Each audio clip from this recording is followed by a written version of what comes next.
It's Courtney Jones from Best REI Tips, and just want to show you one of my favorite new lead sources I've been using lately for about a month actually.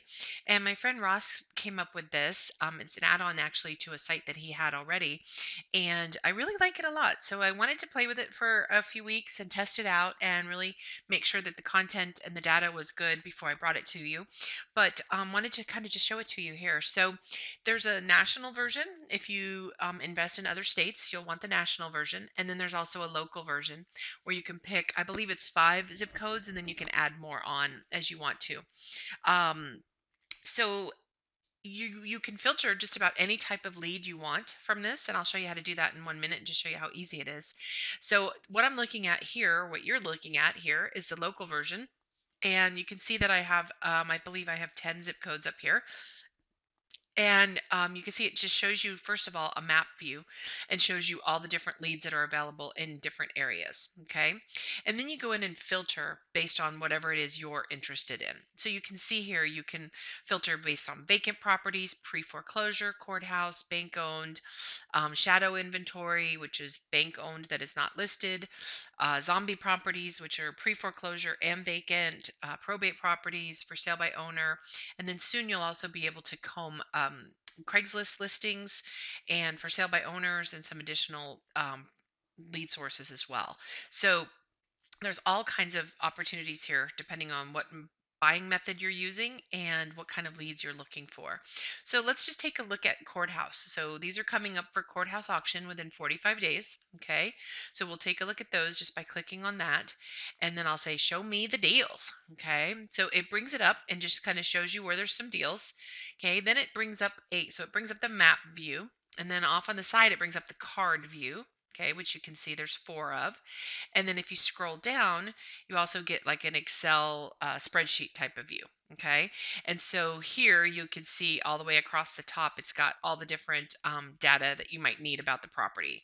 So you've got the grade level, equity, county, the property address, all the data for that, if it's listed or not, the owner's name, a phone number usually. If not, you can do a skip trace. Oftentimes there's an email, which is really nice. It tells you whether it's in probate or not, what kind of debt's on the property, how many mortgages, what the value is. Tells you if it's vacant, when it was built. So basic property information, things that you're going to need to know, when it was purchased and for how much. Gives you a mailing address, and then when was the last status change. And all of this is exportable. So if you're exporting to some sort of a CRM or to a mailing program or outsourcing to a VA or anything like that, all of this is exportable. Okay, so that's kind of cool. I like the card view myself. The card view kind of lets you go in and take a look at things. It shows you a little bit about the house and tells you a little bit about it, and then also gives you again the email and phone number, which is kind of nice. Oftentimes, it's not always there. You can also go to the street view and to take a look at comps, and we'll do that on another one here in just a minute. So the street view is kind of nice because you can just go in and take a look right at it, and you can see, like, you can look quickly around and be like, is this a neighborhood I want to buy in? Depending on if you're buying and holding or flipping quickly, those things matter. If you're buying and holding, obviously you probably want to be in a little bit nicer neighborhood. Maybe not. Some people like lower income. That's fine. Whatever works for you. Obviously, this was taken around Christmas, or these people just don't take down their Christmas decorations. So you can scroll around real quick and see the neighborhood, which is nice. And then you can also ask it to show you comps. We're going to do it on another one just because I liked the way they showed up better. So on this one here, you can see it doesn't give you any contact information right away. So I can click skip trace and it will search millions of phone numbers and contacts. And then it came up with a phone number. Okay, so that's nice. I like that. And then I obviously already have a name. So for me personally, right now, I would call that phone number. Okay, and just call and see if I could help them out. Then I would also try to find them on Facebook, and I would also be sending them a postcard and or a letter. So all of those things would happen instantly when I use it. Okay.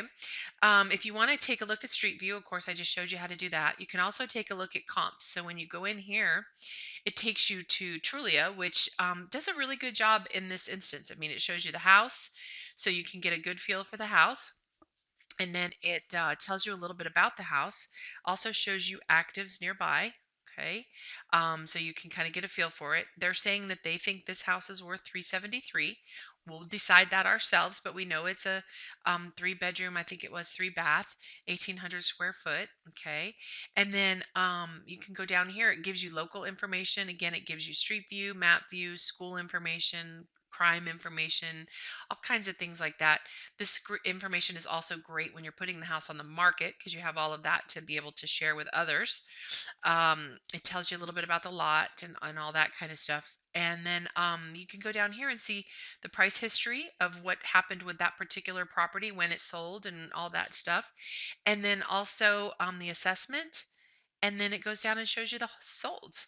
So you can go in and take a look at each of these and kind of see how does it compare to the subject property, and get a feel for what is the true value of that house. Now, of course, I don't do any of that work until I talk to the seller first. I want to see if I have a motivated seller. Yes, his house is going up for foreclosure, so you would assume that there's a certain amount of motivation there, but you'd be surprised. So I'm usually, before I spend a ton of time checking out the value and all that stuff in the house, I want to make sure I have a seller who's willing to work with me. So I'm going to call and build some rapport with that seller right away, and that's what I would do to get started with this process. And then I come back here once I find I have somebody that's willing to work with me, and I can do my homework from here. So that's a little about PIN, and just so you can see, I did think I showed you, but you can do a filter for all different kinds of properties. If I take the courthouse away, again, you can do vacants, bank owned, pre-foreclosure, shadow inventory, and you can even do for sale by owners. You go in and just choose whatever method you want and whatever thing you want to use to buy deals, and then it'll pop them up over here, and you can get to work calling people. So that's my favorite new lead source, and I've been using it and loving it, and just wanted to share it with you guys.